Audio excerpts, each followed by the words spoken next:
திருவாசகம் சிவபுராணம் மாணிக்கவாசகர் அருளியது. அத்தியாயம் 3. திருவண்ட பகுதி. நீரிலின் சுவை நிகழ்ந்ததோன் வெளிப்பட மன்னிற்றின்மை வைத்தோனென்றனை பல கோடியனை பல பிறவு மனைத்தனை தோனதன்று.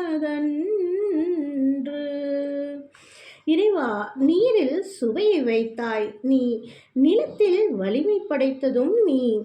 உன் மகிமைகளை வேண்டியவாறு விளக்கிக் கொண்டே போகலாம். அவை கோடிக்கணக்கில் விரிகின்றன. எல்லாவற்றையும் உரிய இடங்களில் வைத்திருக்கின்றாய். சொல்லில் அடங்காது உன் பெருமை. நீர் இனிய சுவையுடையதாயினும் அது மண்ணை கரைக்கும் தன்மையுடையது. அப்படி நீரில் கரைந்துவிடக் கூடாது என்பதற்காகத்தான் இறைவன் பூமியிடத்து வலிமையை வைத்தான். முன்னோன் காண்க, முழுதோன் காண்க.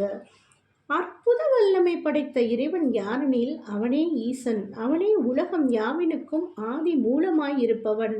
முதல்வனாவன் முழுமதுமானவன். அவனே தன்னிகரில்லா தலைவனுமாவான். அவனை கண்டு தெளிக. தன்னேரில் ஒன்றானே காண்க.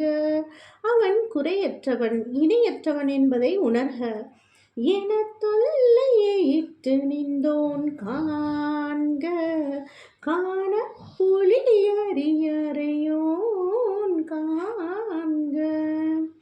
காட்டுப்பன்றியின் முதிர்ந்த தந்தத்தை அணிந்து கொண்டிருந்தவனை, அறையில் வனத்திடை வசிக்கும் புலியின் தோலை அணிந்துள்ளவனை காண்க.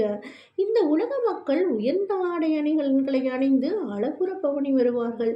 ஆனால் அனைத்து பொருட்களையும் இறைவன் மனிதருக்கு தந்துவிட்டு பன்றி தந்தத்தையும் யானை சந்தத்தையும் அணிந்து கொண்டிருக்கின்றான். இறைவனின் பெருங்குணம் ஈவது. தனக்கென எதுவும் கொள்ளாமல் தான் கொண்ட அனைத்தையும் ஈவது. அவன் போகப் பொருட்களில் வைத்த ஆசையை விடுங்கள், எளிமையாயிருங்கள் என்று சொல்லாமல் சொல்கிறான். அத்துடன் பிறருக்கு வழங்கி பிறர் இன்புற கண்டு தாமும் மகிழ்வது எத்துணை இனிய அனுபவம். ஓம் நம சிவாய. நன்றி.